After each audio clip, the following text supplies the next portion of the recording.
Is it a phantom, a demon, or the devil himself?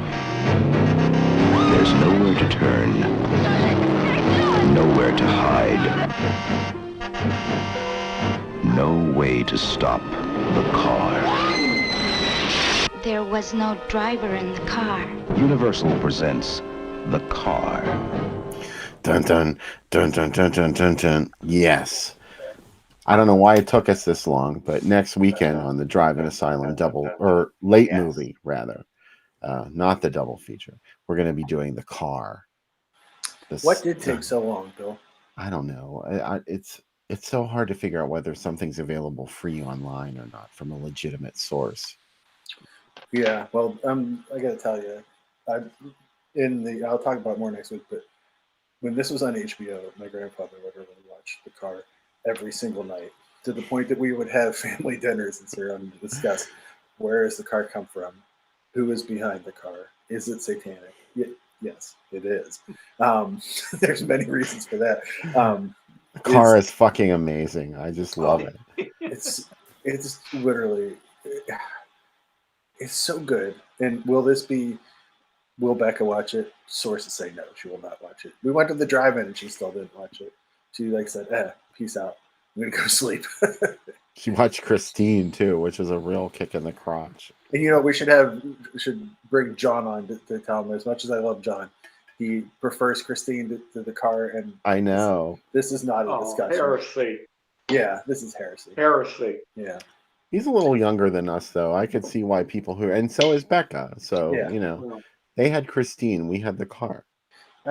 Honestly, the Car is so good. It's kind of like I look at it almost as like Jaws on land. Just the nonsense. Also, man. All right, I'll save it for next week. But there's a scene in the Car that is the most downbeat scene in any. Yeah. That you're like shocked that it happens. A lot of it is downbeat. Yeah, and they're just like, hey, you know what? Fuck you. Like, it's pretty amazing. Total fuck your feelings moment. Yeah, and it's so great. The Car looks great. It's hard to believe it's a studio film. It really is. Yeah. It has like it has a regional air to it, and it just feels like, if you told me that this was made like in Phoenix by a bunch of dudes that never made a movie before, I'm like, yeah, it's awesome. And somehow they got James Brolin to be in it.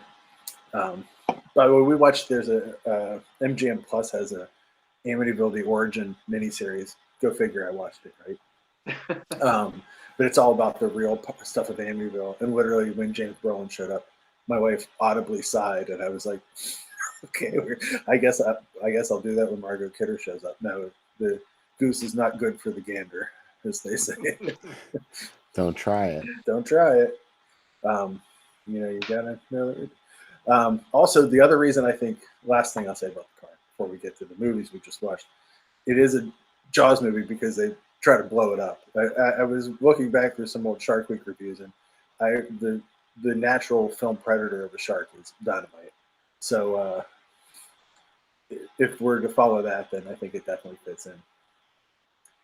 Anyway, Bill, as you said earlier, I have upped the production here on my end, and I actually have a light now, so I feel like I'm part of the gang. So this is very exciting. AC Nicholas, you've got some beautiful blue hue to your skin too. Well, thank you very much. That's what I'm going for here. Again, really sleazy, really seedy, really sketchy, disreputable evening tonight. What did everybody think of Behind Locked Doors? Yeah. That ending still gets me. I really like that. Well, it's the Maniac ending. That's what I alluded to in part two. They all come back to take him to hell. Yeah. I like what Bill also said, too, that every woman strategically had a piece of fabric covering her genitals. So you're like, oh, this is still an R-rated movie. It's X at the time. But yeah, and also, I like the endless strip of this is like, are they doomed by movie fate to continually just keep going back to that barn and go dancing and just keep going back and back and back? And yes, in our dreams, that is where they are. But as I was saying before we started the show tonight, I said, Behind Locked Doors has the most horrifying scene that you gentlemen have put on in all your episodes, which is the scene where Mr. Bradley is oiling himself up. You got to get some oil on you before you. Yeah, you dig in, he's I doing guess. the sexual experimentation. So if we were going to do like a rundown of this film, let's see, what do we have here? We have fraudage, we have attempted rape, we have a lesbian come on, we have masturbation, we have bondage, we have rape, we have sadism, we have implied incest, we have implied necrophilia, and a great cat fight. And barn sex, which is the gross. And barn sex. Definitely yeah, the barn sex was the best. Yeah. It was just, they were taking off their clothes right there in the middle of the barn, the hoedown. I'm I mean, open. there was something for everybody. I'm open to almost anything, but if you ask me to get into hay, it's that's a commitment. It's really. I mean, maybe I didn't grow up in. I did grow up in a regional, in the sticks, but I didn't grow up that far in the sticks. Like the same thing happens whenever I see like any farmer's daughter-ish movies too, where I'm just like, yeah, that's cool. Like I don't like the feeling of straw against my body. Disgusting. Yeah. There's that scene in Beyond the Valley of the Dolls where Marsha McBroom and her boyfriend make love in the hay, and if you listen to the commentary track, they both talk about how much that hurt. Yeah, Beth makes a really good point. She said the mannequins reminded her of tourist trap. Yeah. It kind of did, didn't it? Had like a tourist trap feel. Yeah. Well, I was thinking more Maniac. I didn't think it. Yeah, I immediately thought of Maniac. Yeah. Because again, we just saw that at the drive-in here a couple of months back. Mm-hmm. And that thing has got that amazing ending to it. Yeah, there's this works pretty well. I like that dancing party though. Bill said to me, "Because you would be just the guy standing there not doing anything, and not even trying to dance." I did work, but I did show the guys some. I'm not going to do it for the show. I did show them some of my go-go dancing moves, and yeah, you did, and it was relatively frightening. My floor. But I have to say that this film, again, like Madison Lace, looks much better than it has any right to. Yeah, it's filmed pretty well. The acting is actually pretty good, I thought. I thought the young ladies were good, and Bradley, of course, was good. I think maybe the sister stole the movie, because she's pretty scary and creepy and weird. Yeah. Yeah, she definitely reminded me of the sister in Unhinged. Yeah. Okay. She reminded me of the judge's wife in House of Whipcord. Where she's just like really mean and nasty. And isn't that Sheila Keith? Yeah, Sheila Keith, exactly. She just has like no redeeming value whatsoever to her personality. But it's a creepy, weird movie. I mean, think about this. Okay, you're doing lots of barn dancing, and then this voyeur shows up, and you wind up going to his house in the middle of nowhere. Could you, even creepier, could you imagine going to one of these art theaters, like the Ohio Follies? The Ohio Follies. Yeah, and you're going to be like, hey, I can't wait. We're going to go watch an art film, A Smoker. And you get there, and you're like, this is what you're confronted by, a movie that really doesn't want to turn you on at all, which are my favorite adult movies of all, that they're like, hey. Yeah, it doesn't. I mean, it's like, as I said, there's something for everybody here. Yeah. I guess. It really is better classified as a horror film than a sex film, because the horror elements are at least a little more compelling than the sex, which is kind of boring. Yeah. As I said, it's pretty well put together. I mean, it's got a little bit of suspense in there. The girls get locked in their room, and how are they going to escape? And it looks pretty good. It's filmed pretty well. They did get the behind locked doors part of it right. The anybody, anytime, maybe not as. It's behind locked doors. Yeah, sure. Behind locked doors works for it.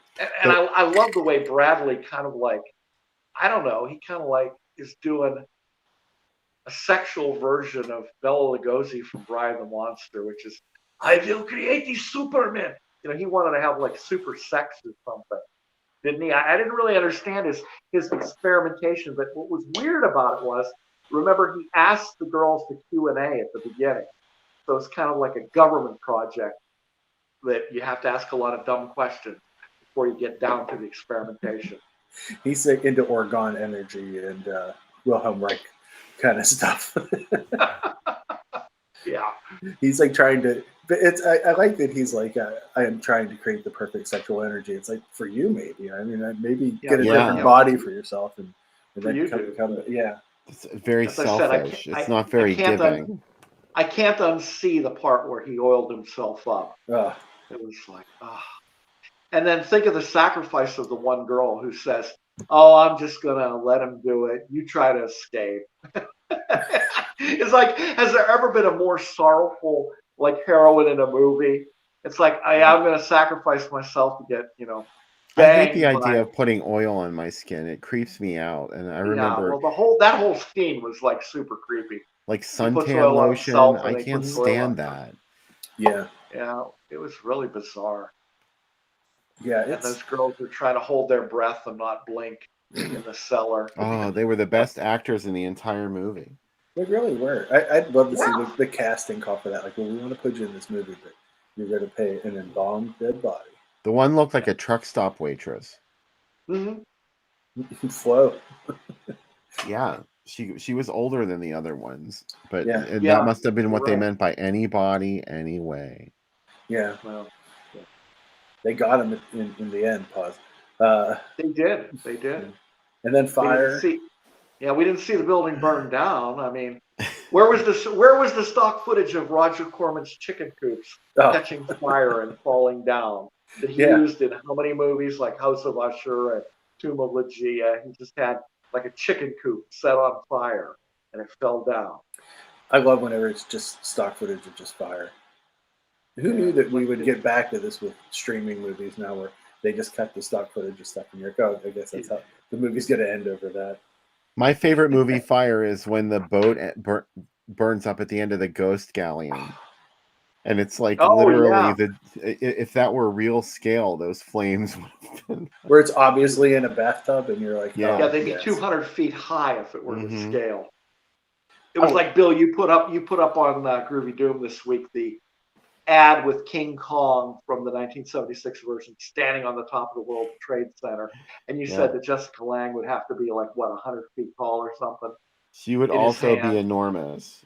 Yeah, she'd have to be like 100 feet or 60 feet tall because it's just no sense of proportion here. It was the 70s. We didn't know perspective or proportion. Yeah.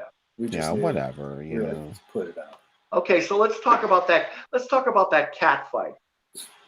Would you guys say that was one of the better cat fights you've seen in the movie?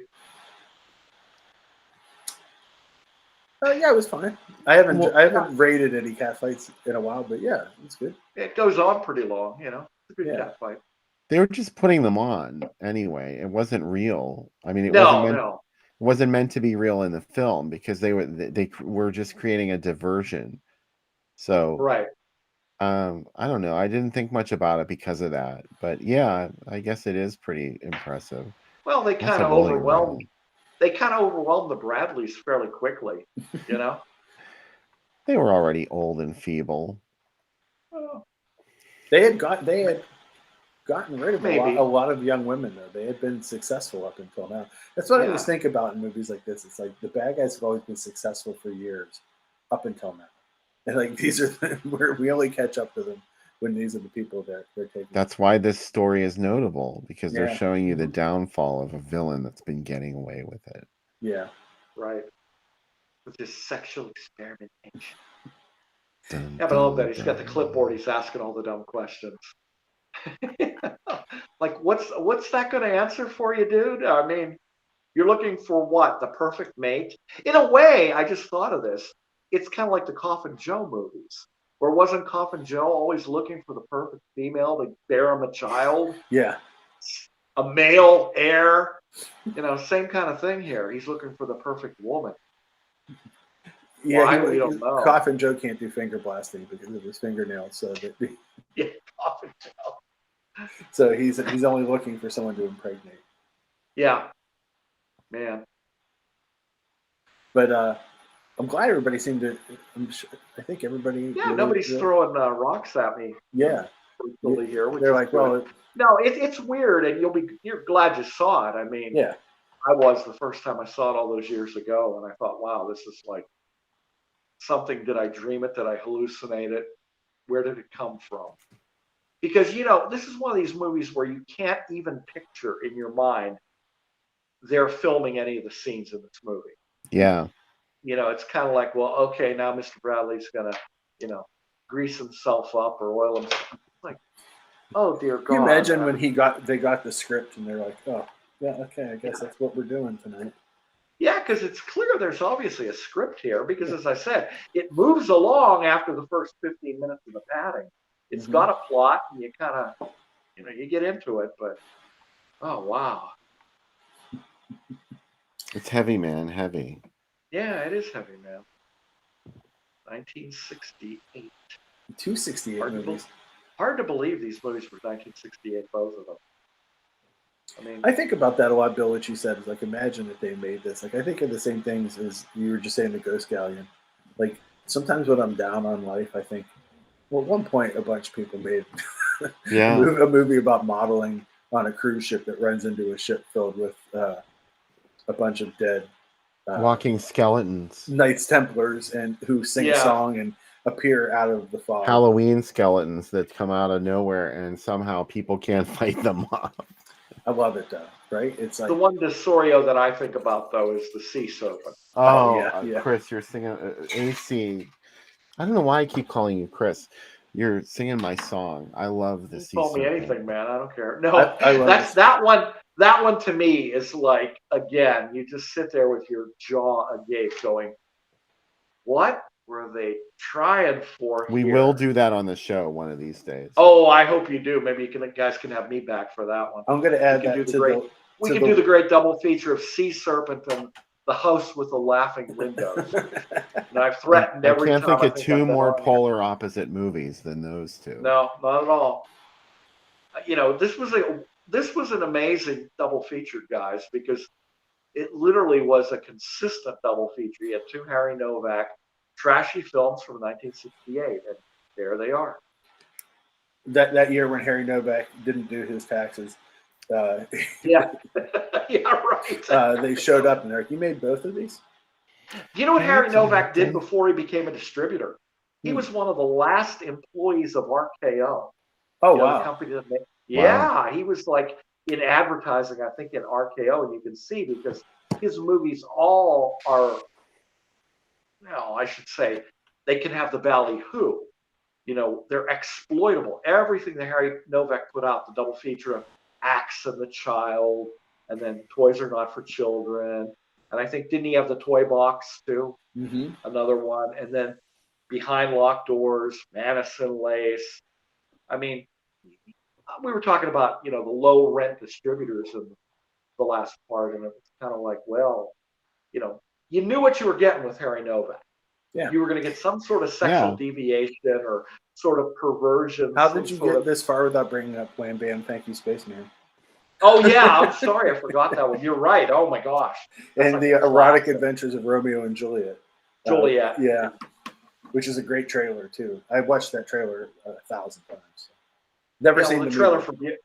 The trailer for Behind Locked Doors is amazing. That's, I think, the beauty of it. Locked Doors. That's the thing, is if you can get a great trailer, a great poster, and a great title, the movie really. That's all that 73 reissue was. I mean, Yeah. it was just a new ad campaign for a movie that had already been banging around theaters for a couple of years. Oh, God, yeah. Jennifer Upton had a great quote about Behind Locked Doors. She said she didn't hate it, but she felt it hated her. Yeah, I saw that. Well, yeah, it kind of does. It hates you because it has 15 minutes of barn dancing, and sort of. If you, there might be barn. Now I've discovered there's a line dance, a country line dancing barn up the street. And we're never going there now. Oh, really? Yeah. God, I hate that.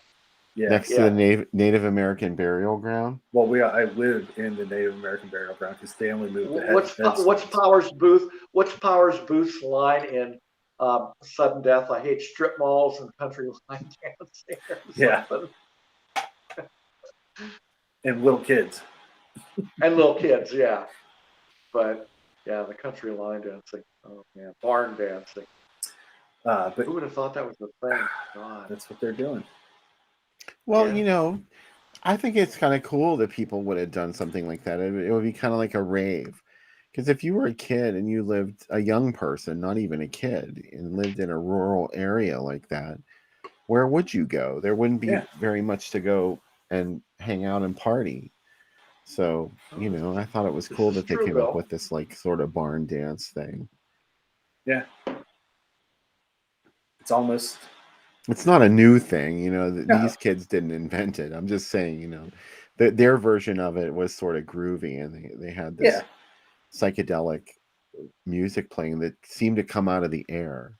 yeah. Like no boom boxes were not yet invented, and where did they get power in this barn? But they're again just playing it. It was in everybody's heads, man. You take if everybody drops acid at the right time, the music's just right. Yeah. Radley Metzger is better than Behind Locked Doors, I would have to say. Any Radley Metzger movie, Oh, I love the Radley Metzger film. especially score. When I was up.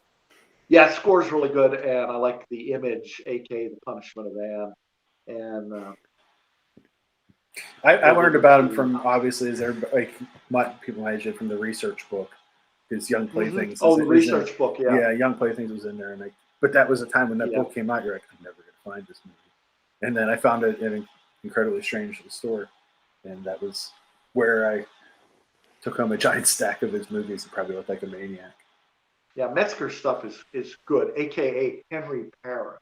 Yeah, Remember, he did a bunch of films as Henry. I think he did the score as Henry Paris. yeah, But his stuff is very arty. I mean, that was like again early pornography, late '60s, early '70s, pre Deep Throat, pre the court cases.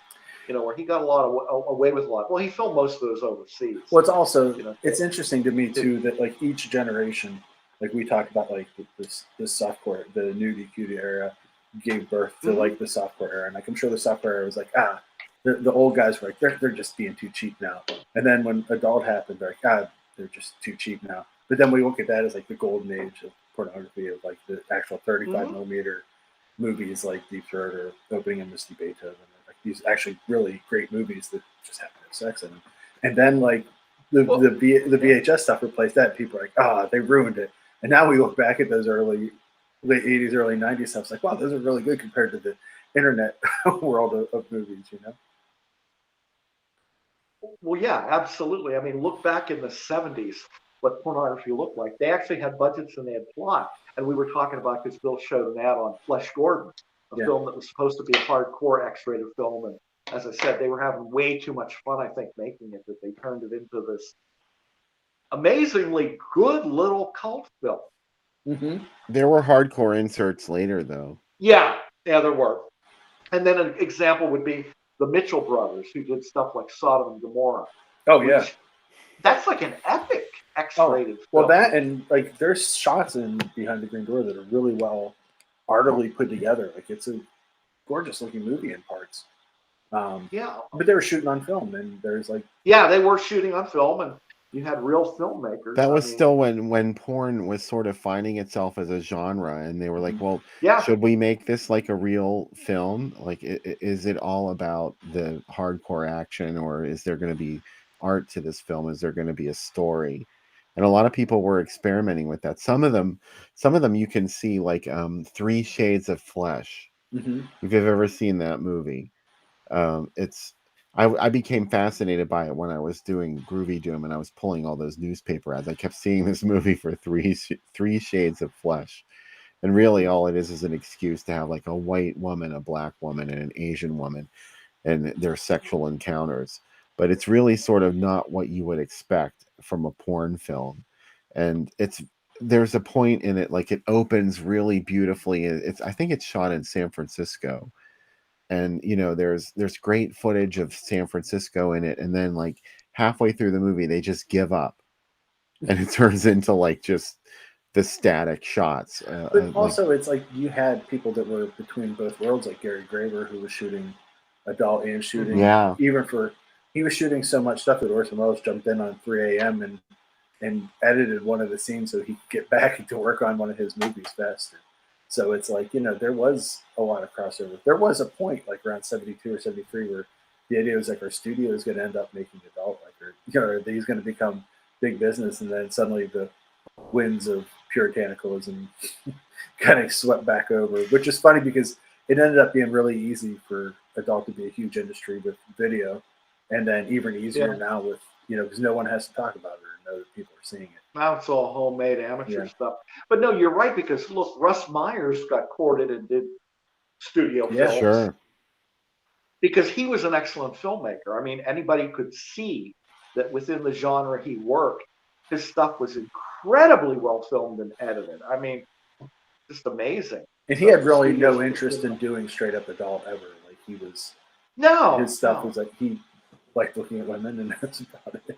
And it wouldn't have been like him to do something hardcore. I don't think. I mean, his movies were all about the fun. Yeah, like it's. They were definitely fun. They weren't really meant to be so transgressive. They were just sort of like they were a little transgressive, and he definitely pushed the envelope. Especially the one I really hate is Beneath the Valley of the Ultra Vixens. Yeah. Oh, I don't mind that one, Bill. That one's all right. Oh my God, I wanted to like it so much because it was right after, well, not right after Beyond the Valley of Dolls, but sort of another Roger Ebert collaboration. I just wanted to like it, and that's so annoying.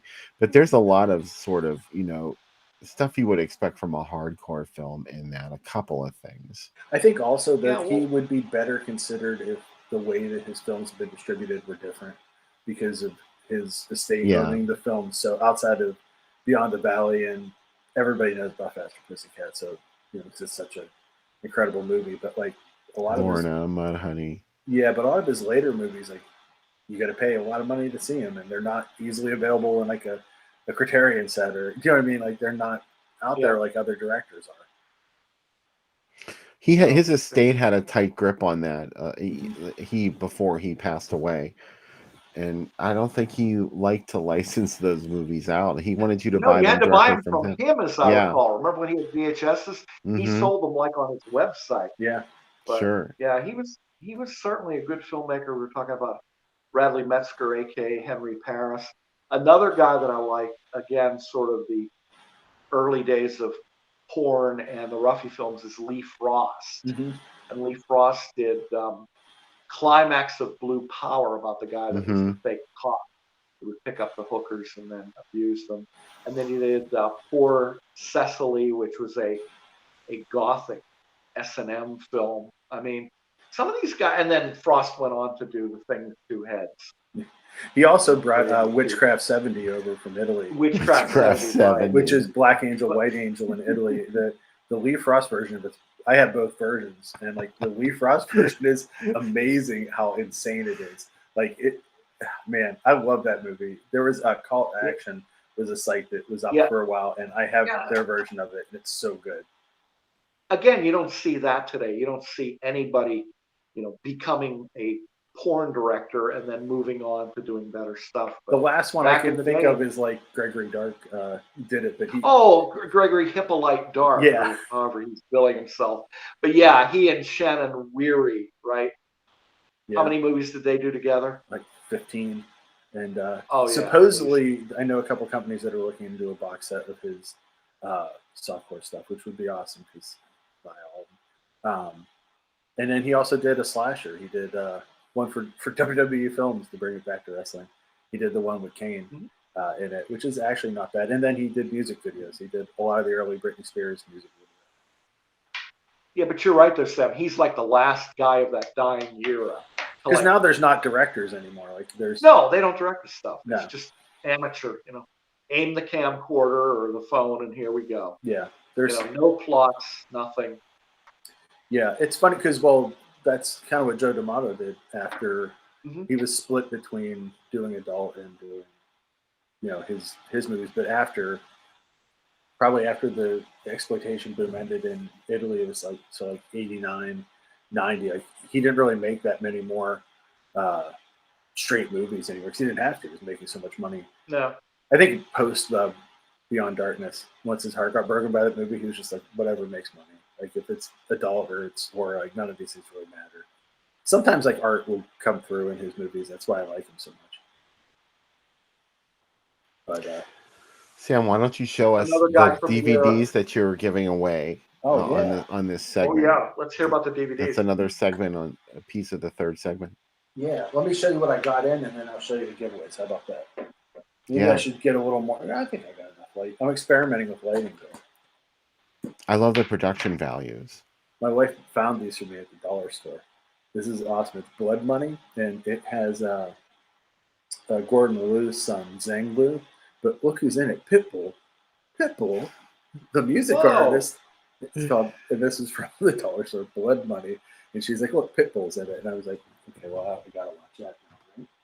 And Dead Sea, a movie that I don't even know what that creature is. She thought that monster was so funny looking. She's like, you really got to see whatever that is. It looks like devilfish. It really does. I'm kind of hoping it's as good as Devilfish. Because what else would there be? Here's a bunch of new stuff from Arrow, which I'll just read you the titles. Arrow has a new set out called Blood Money, which is all Italian westerns. $10,000. Vengeance is Mine, which is really good. Find a Place to Die, and Matalo, which is really violent, almost a horror movie western, and that's pretty sweet. There's their new Waterworld set. Who knew that Waterworld would have a UHD that has 3 cuts of it? But I got it. And Hugo, which I've never seen, so I'm excited to see that. Multiple cuts of Waterworld? 3 cuts of Waterworld. What are the differences? There's a TV cut, there's a director's cut, and there's the commercial cut. The director's cut is 3.5 hours. This is from Synapse. Synapse has a new movie. You're like, the Synapse just puts out the same stuff. No. They got McBain with Christopher Walken, Maria Conchita Alonso. And I saw this in the theater, and this is really fun. Shin Ultraman, which is really good. That came from MVD. Didn't you give away another copy of that? No, I did not. I just got that. That just came out. And then, finally, I gave these ones away last week. That's it. And then here's the giveaways this week. So, here we go. We got Day Zero, and this movie stars Brandon Vera, and it is an action movie, and this is from Well Go Entertainment. I got 3 copies of it. Let me see. Yeah, 3 copies of this to give away. Pretty exciting. And our second movie is the aforementioned. We got 1 copy of this to give away. Fist of the Condor. Kung Fu action movie. Yes. So we got 4 of those. I'm going to set up the wheel right now. So if you would like to enter. We got 3 takers already. Oh man, I will ask you to do it in a second. I'm just going to load up my wheel here. It'd be nice if I could actually show the wheel. That would be really exciting. But that seems to be a future thing we're working on. Step it up, Sam Pan. Mike Justice says he'd like to win a Blu-ray of Night Train to Terror. Oh. Mike Justice, who are you? Donna Dasher? I'll have 2 chicken breasts, please. That's my favorite part in Female Trouble, when they go over to Dawn's house for dinner, and she's like, do you want your spaghetti with or without cheese? And she responds, I'll have 2 chicken breasts, please. Like she's in a restaurant. I had to plug in my, I have multiple USB issues here. I have to plug in my keyboard USB here. There's never enough USB ports. They're never enough. They're never enough. Okay, Bill, can you tell me who has entered? Yes, we have one Jeff Drake. Okay. Who, according to Dracula's dog, his last name really means Dracula.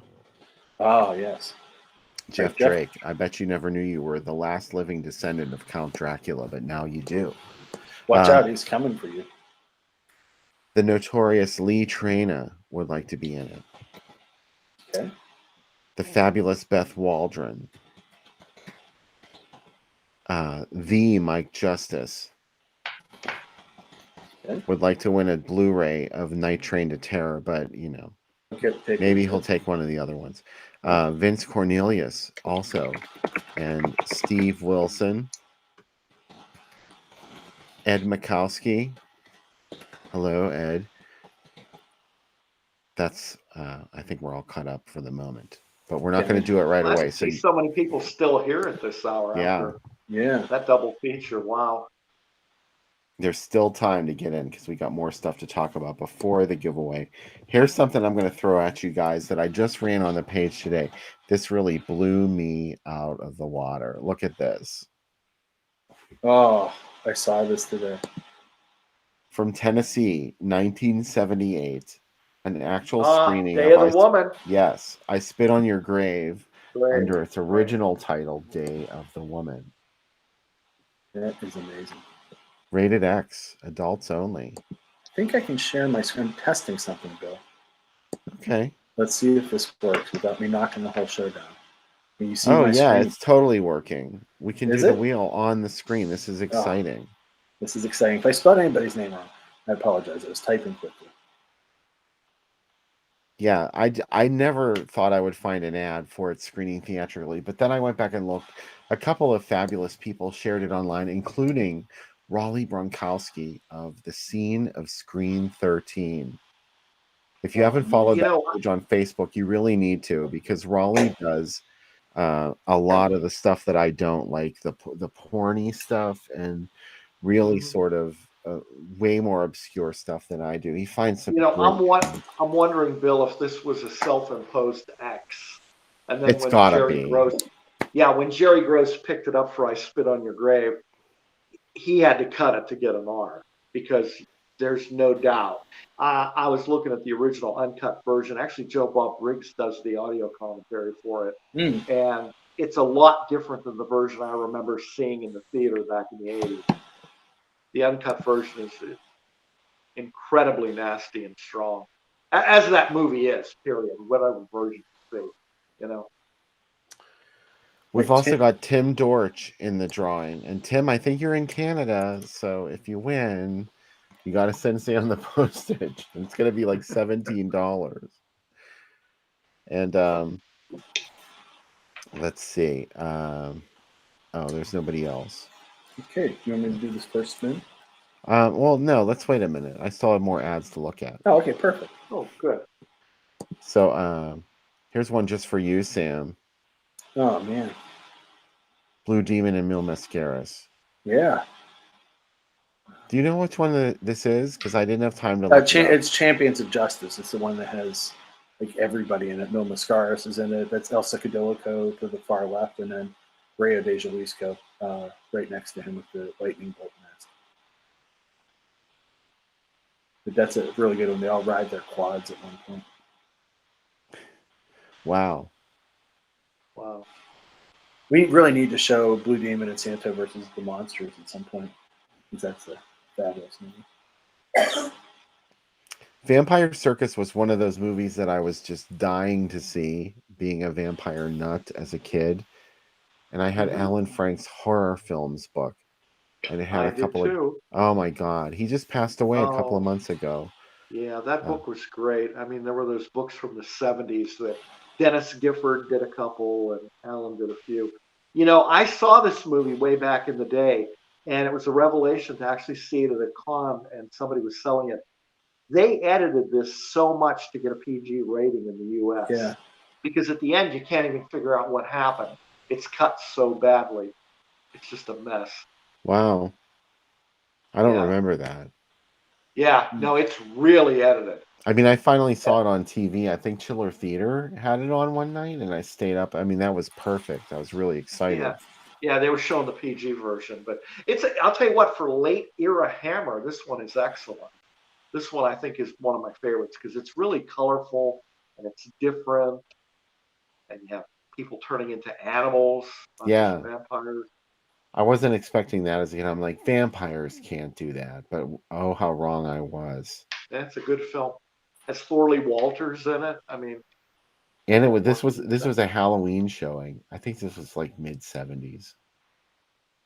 Yeah, the original double bill from, I believe it was 20th Century Fox, was a Vampire Circus and Countess Dracula. Yeah. Mountaintop Motel. Oh. Which is Mountaintop Motel Massacre with the original ending. Wow. Wow, look at that. That artwork is like, I don't know. It's kind of creepy. This was the artwork that they used for the new Blu-ray release, and I'm really glad because it's beautiful. I do have I have it on Blu-ray, but it's one of the last ones. It's not brand new. If there was another version since then, but this is a pretty neat little movie. I like it. Yeah, I do too. I kind of want to. Regional-ish. I kind of want to go visit there. Those shabby little cabins that she rents out with the tunnels underneath. Mhm. I always wanted to live in a motel, so yeah, I can see that. Oh, wait a minute. Here, I need to go to this. Exorcist II: The Heretic and Oh, Farewell, My Lovely at no, the man. Brewer Drive-In. What a magical time. You think William Friedkin showed up with scissors and was like, we got to cut a few scenes before this? Friedkin would have just burned the whole thing and showed The Exorcist instead. Yeah. Yeah. Not one of John Borman's greatest That's what I'm thinking. films. John Bourne movies would just randomly show up at your theater with scissors. Yeah. I don't know. I kind of really like Exorcist II. I know we did it on the show with Newcastle After Dark. Mm-hmm. I really like this movie. It's just not an appropriate sequel to The Exorcist. It's not what people wanted it to be. Right. I mean, but in a way, it is an appropriate sequel to The Exorcist. I think it carries the story a lot better than Exorcist 3. Yeah. It's just there was a lot of sort of loopy stuff in it. I'm going to say it before Mike does. Like, I used to be possessed, but now I'm better. Yeah. I don't know. There was something sort of campy that ended up happening with it, obviously, and a lot of it had to do with studio tampering. I think if they had just gone for what Borman wanted to do originally, I think he had the right instinct. Honestly, I do. It would be interesting to see them both at a drive-in. It looks like Sunday that happens, the Lord's Day. Come see The Exorcist at 7:10, and then follow it up with The Exorcist too. I think he was really. I think he had a very original concept of what it would mean to be possessed, like Reagan was, and then what would the rest of her life be like? Would anything magical happen to her for the rest of her life? And the answer, of course, was yes. And but it's. I understand it's silly and campy. I still like it. So that's all I'll say about Exorcist 2.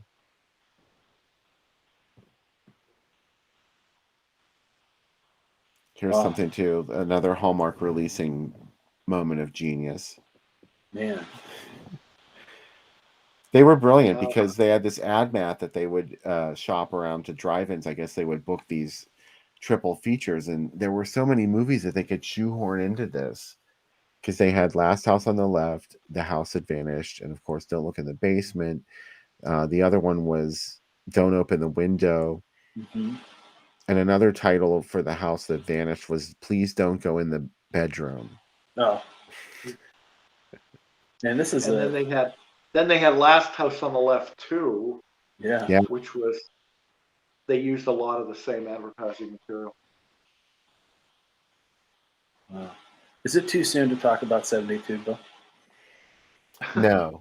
I think you should talk about 72. Everybody needs to remember 72. Never forget. I don't know. I really still don't understand what happened in The House That Vanished. The house vanished. I mean, how did it vanish? I don't understand. That's the part I don't understand. It's a temporal fugit state that never stays in one location for long. Mm-hmm. Scream of the Demon Lover and all right, this is Bill Knight right here. This is a New World Night. Rabbit and Scream of the Demon Lover. Two very bizarre movies to be on a double feature together. Yeah. Yeah.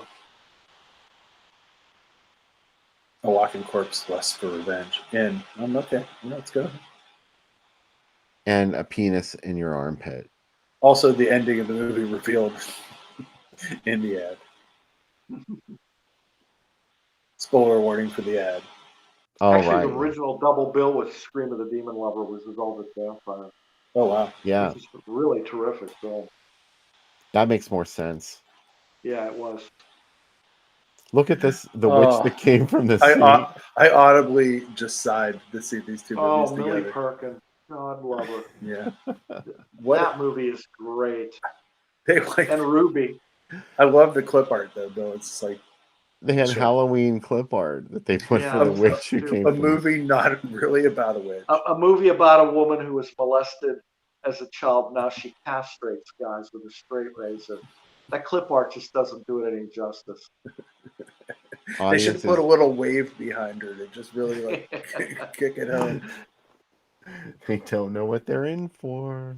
Oh, God, I love Ruby. Another weird pairing. Oh, Eaten Alive and the Devil's Crypt, which is also the Devil's Nightmare. yeah. Wow. Oh wait, no, it's not the Devil's Nightmare. It's Satan's Black Wedding, I think. Wow. If that's true, then this is a Sam double feature here. I love Eating No, Alive. the Devil's Wedding Night. That's the one. Yeah. I Okay. meant, the Hey, no, Devil's that's Wedding. fine too. That's totally cool. It has Sorry. Erica Blanc in it, so yes, all the way. Eaten Alive is amazing. Oh, it's so Neville Brand's performance in that makes you believe you're in the presence of a complete lunatic for the entire running time of that movie. There's not much acting there. He's just completely unhinged. Also, it's so weird that it's stuck within the soundstage. Yeah, you can hear the car horns echoing off the walls of the soundstage. I love it. Oh man, they got the final chase when he's chasing the last girl with the giant sigh. They're just going around in circles in the soundstage. It's great. I'm a big Toby Hooper apologist, so Well, yeah, I mean, a lot of drugs there for that movie. yep. This is the movie that you should apologize for the least. Yeah. I think it's one of his best. Yeah, I agree. like this. I It's like most Funhouse. I like a lot of his movies. I'm good up until his post-canon stuff, I'd say. Yeah. Okay, so we're back there. All right, so maybe we should do the drawing now, right? Yeah, can you see the wheel? Yes, here we go. Oh man, that's It exciting. should come up. Yes, there we go. Anybody else like to enter before? Please let me know. Oh, look at that. Cool. Very colorful. Yeah. If I spelled your name wrong, I apologize. By the way, we don't get paid for this Seat in Hell ad, so don't go to school there. Yeah, pay no attention to those ads. This is just part of using this. All right, if we have nobody else, I'm going to hit the wheel. Okay.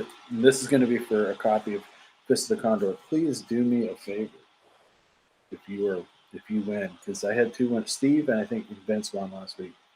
Please remind me on Facebook Messenger or via email that you won and send me your address, because I also tend to forget, and I drink and maybe do other things during the show. So please. This is like Wheel of Fortune. I'm loving it. Yeah. Here we go. This is for Fist of the Condor.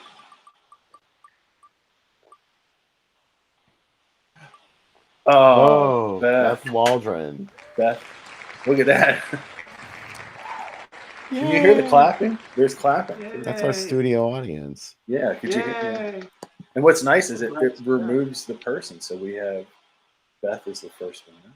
This is for a copy of Day Zero. As we have a Discover ad, kind of take over the screen. Right, here we go. Malvertising. For Day Zero. It's going to be Vince Cornelius. It is Vince. Vince, I'll send both of yours together. This is very fortuitous. Okay. Real people really do win. Your odds are winning now are really good. We got 2 left. 6 spins here. Here we go. Our next winner is Tim. Tim Torch. Tim. All right. Last one. It's exciting. You feel the tension? You could cut it with a knife. Yeah. It's like the ending of Wait Until Dark. Ed, you're the winner. There we go.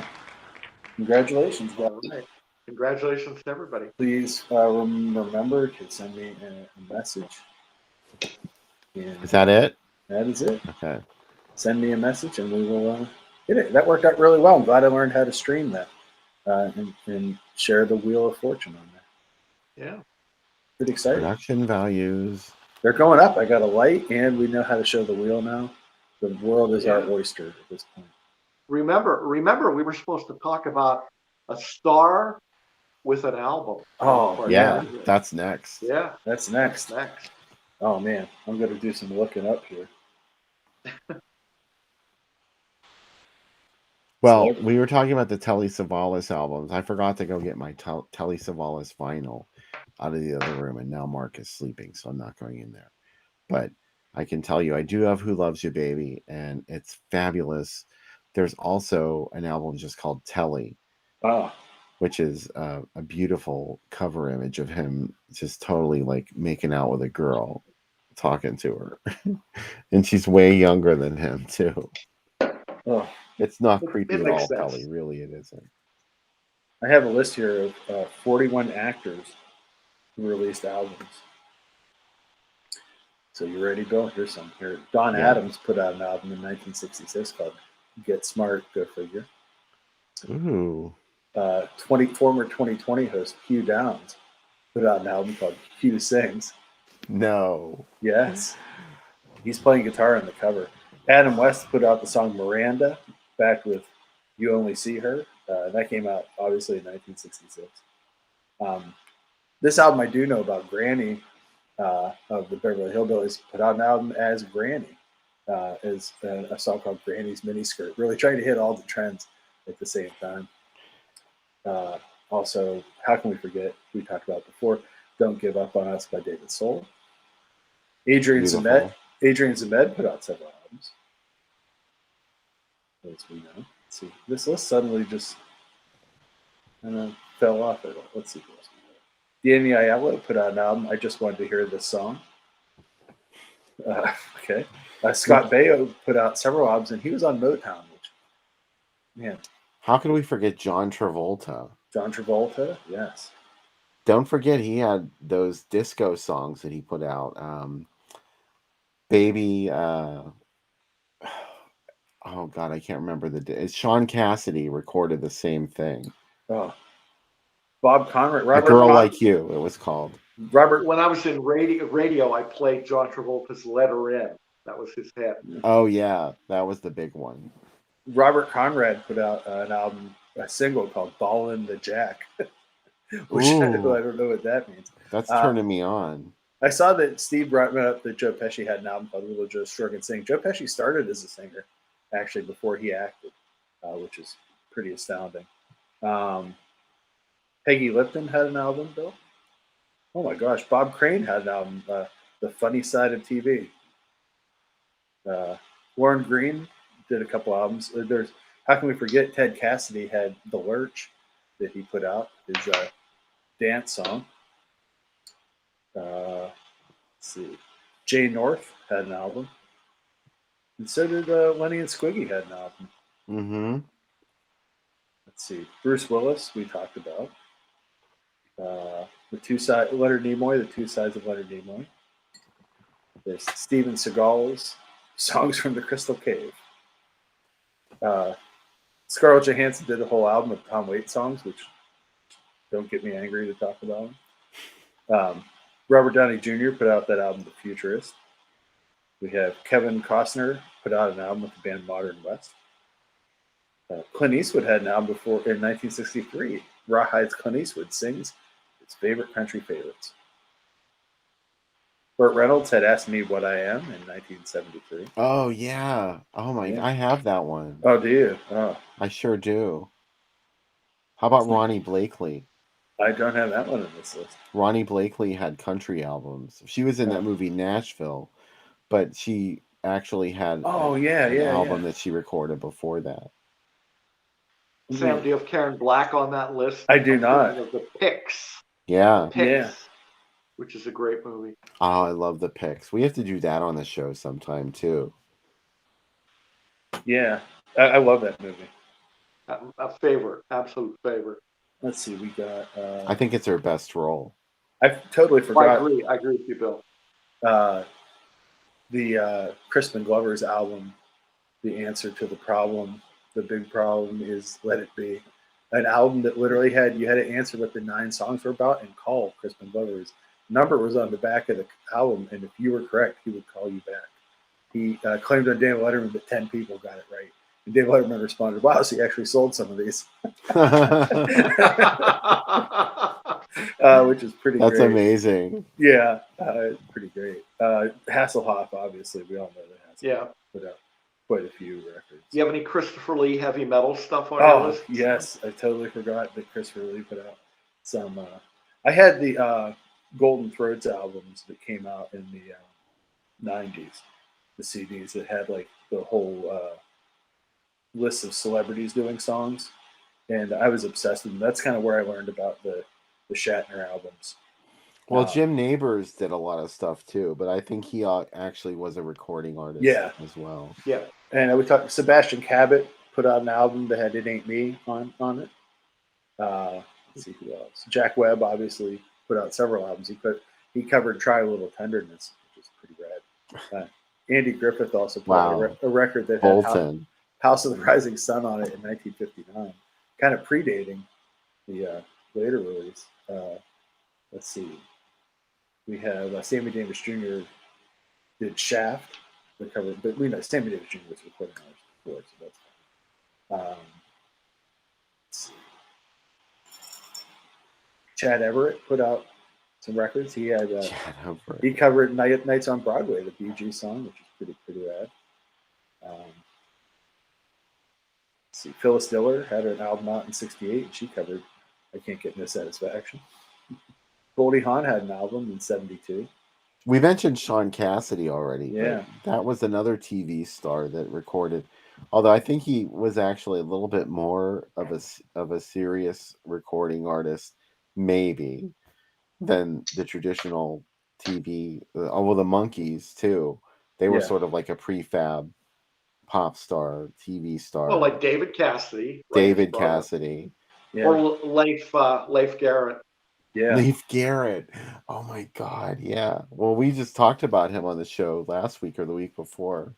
And also, because to tie back into the adult side of this week's show, Xaviera Hollander had her own album too, the Happy Hooker. Yes. Marilyn Chambers too. Yes, she did. She had a disco single. I don't know if she recorded a whole album. Yeah. And obviously Bill gave me the Marissa Mel disco album that I have in a place of honor in my basement, which I listen to quite often. Let me be your lady. Oh. Celebrities who did disco songs. This seems like a good thing to look up for the show. Huh? Ethel Merman. Disco song. David Naughton, the star of American Werewolf in London. Naked. Oh remember that was a short-lived disco show, I think, on ABC. Woo, woo, woo. Making it nonstop. Bill, you brought this up before. Linda Carter had All Night Song. Well, she had a whole album called Portrait. Yeah. She actually, after Wonder Woman went off the air, she did 4 variety shows that were highly rated. She did the first one got such big ratings, she kept getting more and more, and she held up those ratings. Like Kenny Rogers was on, Merle Haggard did the Linda Carter variety show. It was Kiss. Well, they did like a fake Kiss number. Yeah, it was her outfit that she wore in that special is the outfit that Gene Simmons wears in Never Too Young to Die. Oh wow! When he dresses as a woman, in that movie. Jeff Conaway. Totally ironic. Jeff Conaway put out an album, and as well as a single, City Boy. Lawrence Hilton Jacobs, who was Boom Boom Washington on Welcome Back, Carter, had an album, All the Way Love. Vicki Lawrence, but we all know Vicki Lawrence had stuff out. Meadow Arc Lemon from the Harlem Globetrotters had an album called Po Folks Disco. Eddie Mecca. Did Big Boss. The Big Ragu. Yeah, he had one. Garrett Morris had an album called Destiny, and his album was called Saturday Night Sweet. Get it? Martin Mull had Bernie Don't Disco. Tell us about it, of course. Hanson Williams did I Want to Believe in This One. Wow. Some great celebrities. 11. Beth Waldron brought up Andrea True. Oh, Which more. she would definitely qualify as a film star who had a recording career, although I don't know which came first, to be honest. But she was a genius. She went to Jamaica and did TV commercials there, and she made a bunch of money. But at the time, there was a ban in the U.S. on asset transfers from Jamaica, so she couldn't move the money out of Jamaica. And what she did was she just invested it in the recording of more. Like she bought She studio laundered her equipment. money through it. Yeah, like she invested it. She made a very wise investment too. Like she threw it all into making this record, and it turned out to make her very rich because obviously it was a #1 hit for a long time. The other thing too is the Marilyn Chambers song was Benihana was the name of her Mhm. guest song. It was It was in Rabid. yeah, Mm-hmm. which was kind of somewhat of a big deal. There's let's see, Idris Elba recently had an album in 2014. Wow. Who knew that? Brie Larson put out an album that. Oh yeah, Brie has a band. Yeah. There's Jamie Foxx, obviously had a few. The Bacon Brothers, we know that Kevin Bacon's put out. Keanu Reeves has a band. Yep, isn't that his band? Jackie Chan had several albums out. He's had some of the same career. When is BD Wong's disco album coming out? Oh, you know what? I got to say about BD Wong. I love him on Law and Order, but every time he shows up in a Jurassic Park movie, why the fuck do they keep hiring him? Like, he can't help but fuck up shit. And like every time I see him show up, I'm like, God damn it, why did you hire BD Wong again? I don't know his name in those movies, but there's Muhammad Ali did The Adventures Ali and His Gang versus Mr. Tooth Decay, a whole concept album. He taught AC brought up Christopher Lee's Charlemagne, The Omens of Death, that Christopher Lee did. There's Jeff Bridges had the album called Sleeping Tapes. Shaquille O'Neal obviously was Shaq Diesel and did La Shmoo with the two Schnickers. Oh my God, I forgot Eddie Murphy's album Party All the Time with Rick James. I heard that in an Uber last week. Oh my God. And it was this kid who was like, probably like 19, 20 years old. And I was like, how ironic. He's listening to Party All the Time in this car. And does he even know when that came out? It's pretty much a Rick James song too. It sounds just like Rick James. It's just him with Eddie Murphy singing. I like in the video that Rick's in the studio telling Eddie to sing, and they cut back, and he's like, yeah, he's doing good. There's let me see who else. These are almost all modern people in this list, but it always seemed like to me when I was young, like if somebody got popular in a sitcom, sooner or later you'd have an album for them. They'd be kind of like a cash-in album. When is Tamara Tooney's album coming out? I want to know. I wish that my favorite horror stars did albums. That's why the Marissa Mel album's so special to me. Because I'm like, oh. Though I do have, Bill, that music video of Edwidge Fenech singing the Ghostbusters song that I sent you, which is one of the greatest things ever. Becca came in there and she's like, are you watching that video again? I was like, yeah, it's so good. How did this happen? How did nobody stop it? So who's going to take a shower before going to bed after watching these movies? I took one in between. Yeah, wow. I said that very European. Who's going to take a shower before going to the bed? Before you go to the bed. Before you go to the bed, you take a shower. Sleazy as promised, right? Yeah. You might just jump in the pool and swim around. If I was at Z-Man's, I would. Oh. I'd put my hair up and I would just, very demurely walk across his pool. If you stay at his house, sometimes you wake up with a gun in your mouth. Oh, tell me about it. You got to be careful. Lock your door. Trust me. I usually lock my door when I stay at people's houses just because of that. I don't trust that well. I trust because of Beyond the Valley of the Dolls. Yes, yeah. You saw that movie as a young child, and you start locking your door. Yeah, I was like 8, and I was like, maybe I should just lock my door. Superwoman will come in and shoot me. Superwoman will come in and shoot me. So I really just got to do it. I'm Superwoman. Yeah. AC Nicholas, thank you so much for joining us on tonight's program. It's been a blast. Oh, it's been a blast. Thank you for having me on. And looks like I'm not going to get run out of town. Yeah. Hey, don't forget, yesterday was Lucio Fulci's birthday, so. Oh, Lucio Fulci's Yes. birthday. That's right. Spend tomorrow. Yeah, let's not forget that. Spend tomorrow punching yourself in the eye. That's what he would want. Or, like, I was so happy, Bill, when the scene from Zombie was "My Name Was Over Tonight." Because, what else? The boat can leave now. Tell the crew. Oh man, I was thinking about that movie today, and it just makes me happy just to think about it. I always make you something from Zombie. You You're the worm-faced zombie sometimes too. Oh, I always am. I appreciate it. Sometimes you're eyeball lady, sometimes you're worm-faced zombie. Yeah. Sometimes you're Mill Mascara or the Blue Demon. Blue Demon, usually Blue Demon. Yeah. Sometimes you're Mosaic. Mosaic. The other person that had an album, Bill, is it's a very small celebrity. Just I got excited to remember Mary Staven, who was in. We talked about her earlier. She's in a lot of Bruno Mattei movies. Her and her soccer playing boyfriend. There was a whole series of British celebrity albums of beautiful celebrities and their boyfriends recording new like disco-y kind of like cover albums of what was big in like 79 to 80, and then also doing like workout tracks where they would tell you how to do aerobics on the album, which is great. What about Kim Basinger's album she did with Prince? Forgot all about that. Prince had a really good gimmick going for a while where he would like be a Svengali for these people. For people that went nowhere. For people that went nowhere. Carmen Electra. Carmen Electra. But he also did songs with like, he wrote Manic Monday for the Bangles. In the back of my mind, an animalistic ritual, me swinging from a brass pole. Do you remember that? It was Carmen Electra's song, Go-Go Dancer. And then he did, what do you call it? You Got the Look with Sheena Easton, too. Well, that was successful. That was very successful. That was a big hit. You kind of like changed her image up. He turned her into a whore.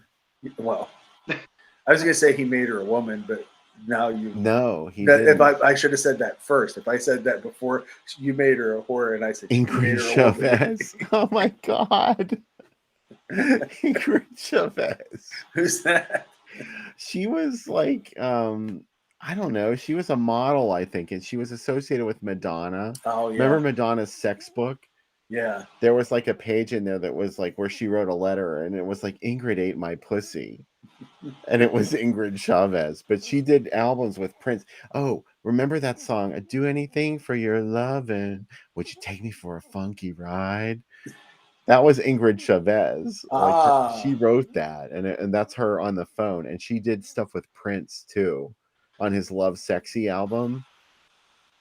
Oh my God! And he wrote and recorded an album with her that, of course, went nowhere. Frank brought up Michael J. Fox in the movie with Joan Jett. That's Light of Day, and their keyboard player in that movie is Trent Reznor. Who? Trent Reznor is in that movie. No. Mm-hmm. You're kidding, really?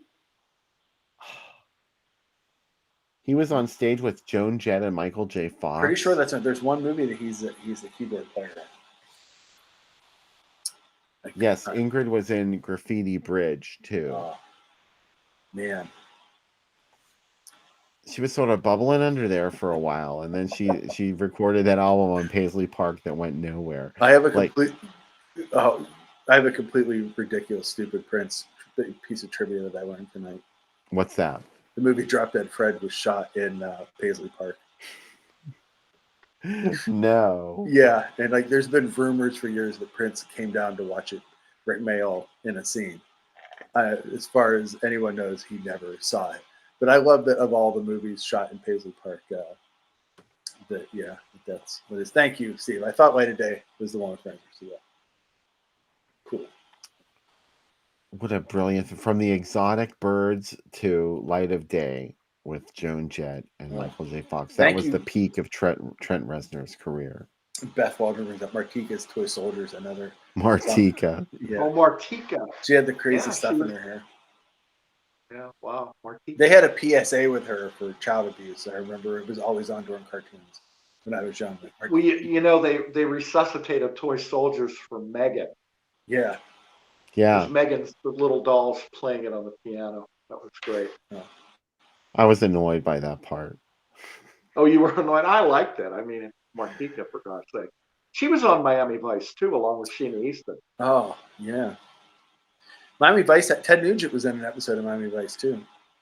Yeah, all the people that were on that show. I mean, you had like, God, you could rattle them all off. Bruce Willis, David Strathairn.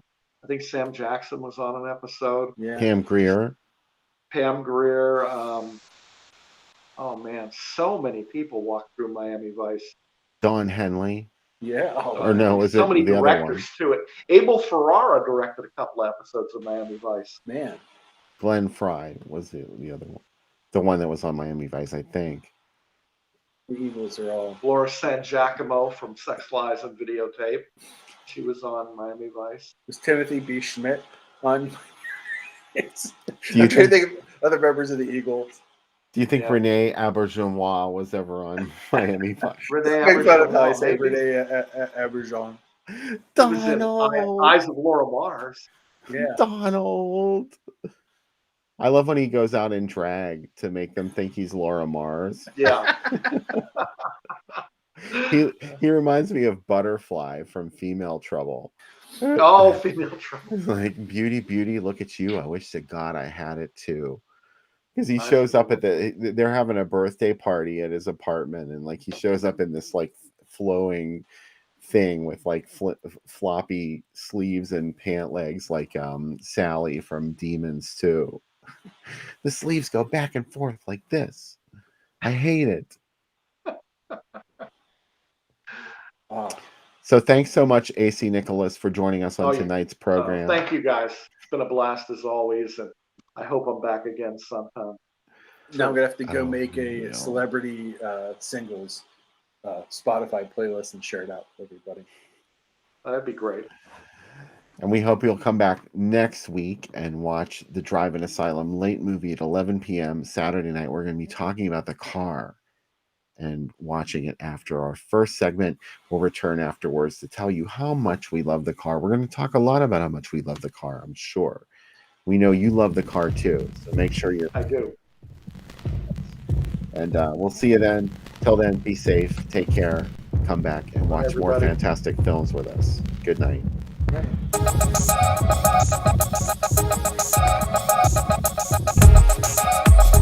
Under 17 not admitted without parents or guardian.